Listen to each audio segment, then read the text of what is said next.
ফেব্রুয়ারি মাসের শুরু থেকে এখন পর্যন্ত ভূমিকম্পে 10 বার কাঁপল দেশ।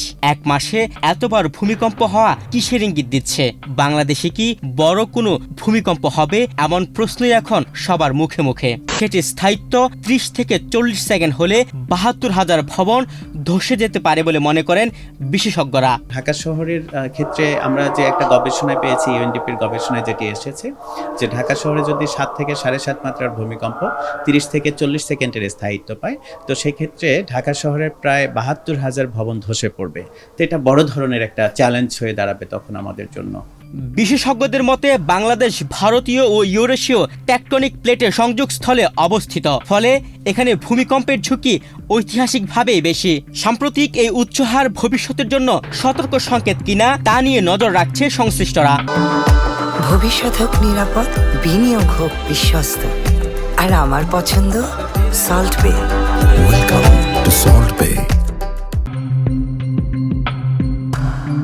সর্বশেষ শুক্রবার ২৭ ফেব্রুয়ারি বেলা ১:৫৩ যে কম্পনটি টের পান মানুষ, সেটির উৎপত্তিস্থল সাতক্ষীরার আশাশুনি। স্থানীয়রা শক্ত ঝাঁকুনির কথা জানিয়েছেন। এছাড়াও সামাজিক যোগাযোগ মাধ্যমে ছড়িয়ে পড়া একটা ভিডিওতে দেখা গেছে সাতক্ষীরার একটি পুকুরের পানি সমুদ্রের ঢেউয়ের মতো ধুলছে। তালা উপজেলার বেশ কিছু ঘরবাড়ি ছিন্ন বিচ্ছিন্ন হয়ে গেছে, ধসে গেছে দুর্বল দেয়াল। ঢাকা ছাড়াও দক্ষিণ পশ্চিমাঞ্চলের বিভিন্ন জেলা এবং পার্শ্ববর্তী দেশ ভারতের কিছু এলাকাতেও কম্পন অনুভূত হয়েছে। তাৎক্ষণিকভাবে বড় ধরনের ক্ষয়ক্ষতি বা হতাহতের খবর পাওয়া যায়নি, তবে উদ্বেগ বাড়াচ্ছে চলতি মাসের পরিসংখ্যান। ফেব্রুয়ারির শুরু থেকে ২৭ তারিখ পর্যন্ত দেশে মোট 10 বার ভূকম্পন রেকর্ড হয়েছে। ভূতত্ত্ববিদদের মতে ছোট ও মাঝারি মাত্রার ঘন ঘন কম্পন ভূত্বকের ভেতর জমে থাকা শক্তির আংশিক নিঃসরণ হতে পারে, তবে দীর্ঘ সময় বড় মাত্রার শক্তিমুক্ত না হলে বড় ধরনের ভূমিকম্পের ঝুঁকিও উড়িয়ে দেওয়া যায় না।